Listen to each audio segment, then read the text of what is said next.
vocês, turminha do 5º ano. Vamos iniciar nossa revisão de língua portuguesa. Vamos relembrar os temas estudados na unidade 4. Então, o que vamos estudar nesta aula? O gênero poema, como também o modo imperativo, adjetivo no seu grau comparativo e ortografia. Palavras com SS, C cedilha, X, XC, SC cedilha e SC. Então, vamos começar relembrando características do gênero poema. E para isso, vamos utilizar este poema chamado livro. Prestem bastante atenção. Encontrei um livro abandonado na rua. Era um livro cheio de histórias. Estava sujo, maltratado. Levei para minha casa, cuidei dele, tratei de suas feridas, criei capa bonita, consegui recuperá-lo. Foi assim que as histórias entraram na minha casa e nunca mais saíram. Sônia Rosa, autora. Então, aqui vamos relembrar os versos que compõem o poema. Cada linha desta que está grifada de vermelho corresponde a um verso. E esse conjunto de versos corresponde a uma estrofe. Lembrando que não há uma regra para uma quantidade exata de versos ou de estrofes em um poema. Então, aqui, olha, a primeira composição de uma estrofe, depois de outra, veja a diferença na quantidade de versos, terceira estrofe e a quarta estrofe. E vamos continuar com o gênero poema.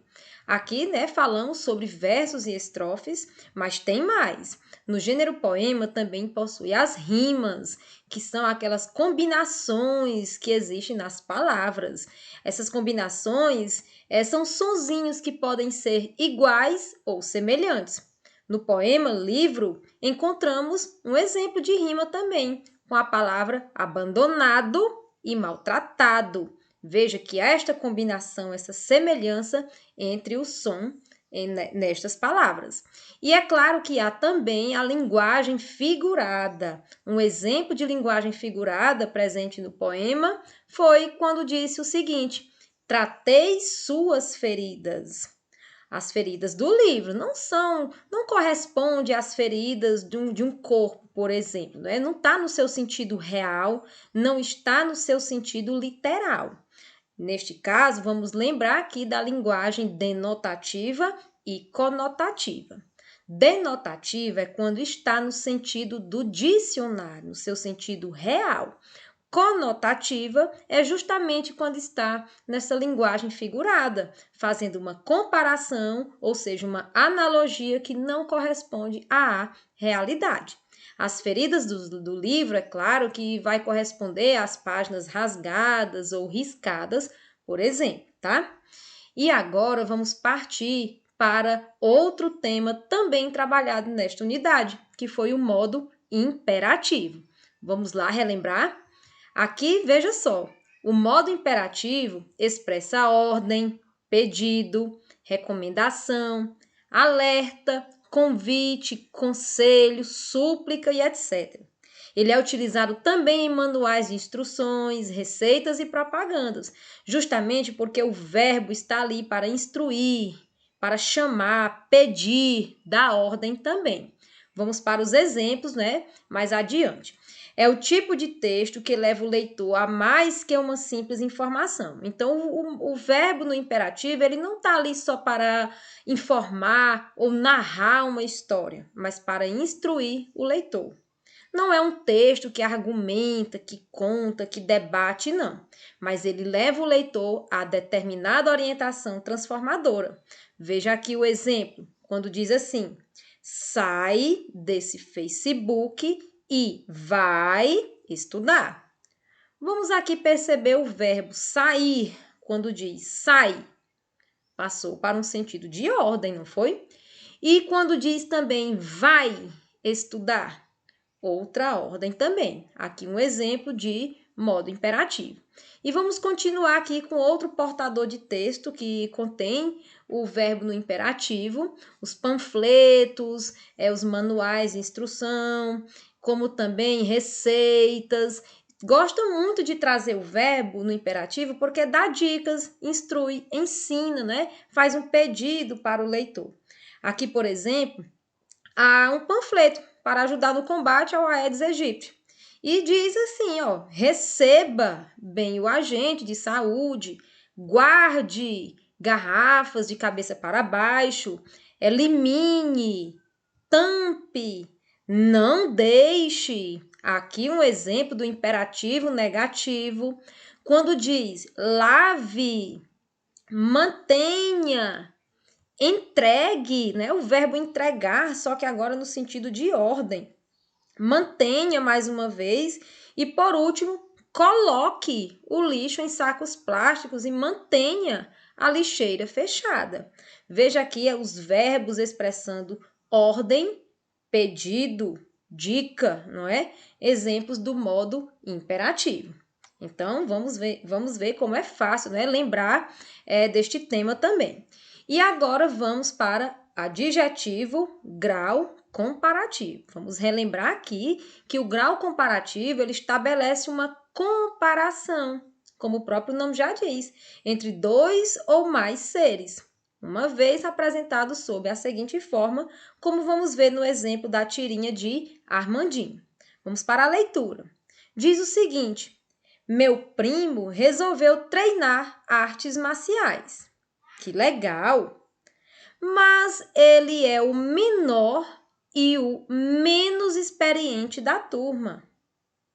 O coitado tem apanhado mais que a língua portuguesa. Relembrando que a comparação existe entre dois ou mais seres, não é? Ou termos aqui. No primeiro exemplo, quando ele diz ele é menor e menos, há uma comparação.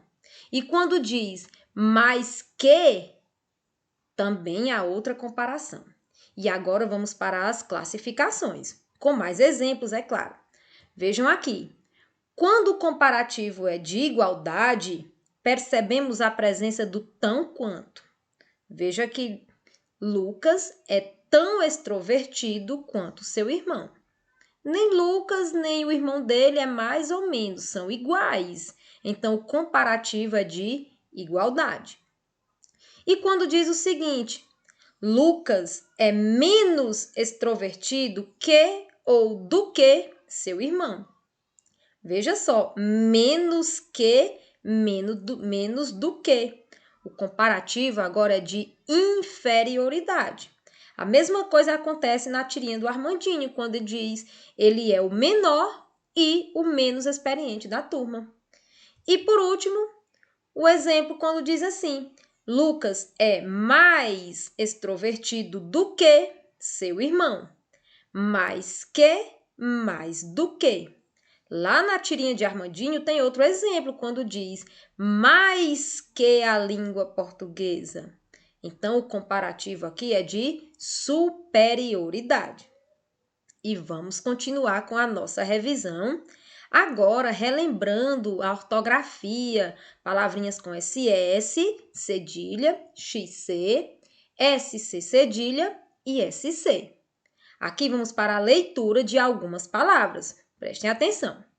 A palavrinha cresça, a palavrinha excelente, a palavrinha experiência, descida, péssimo, caçador.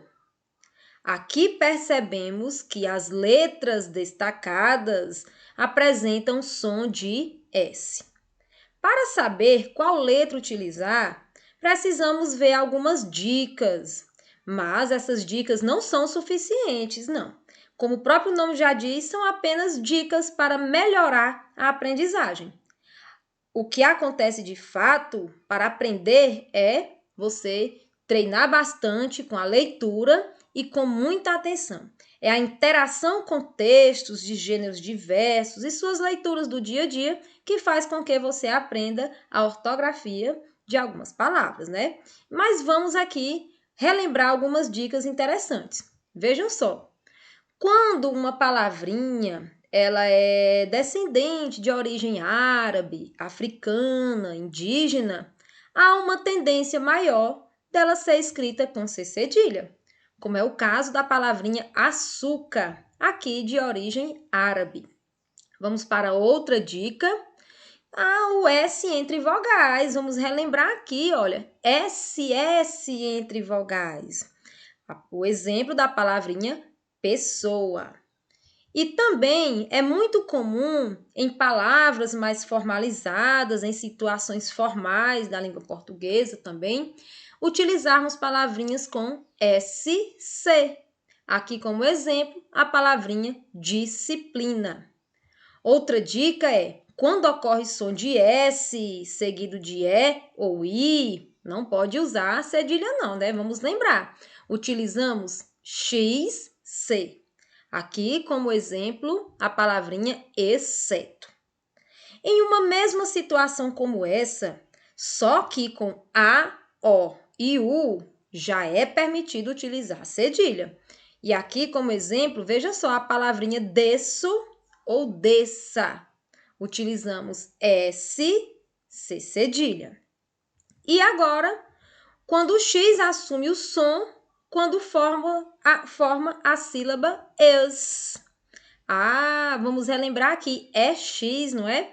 Aqui, olha só, utilizamos o EX quando tem esse es, esse sonzinho, e aqui como exemplo, a palavrinha explosão.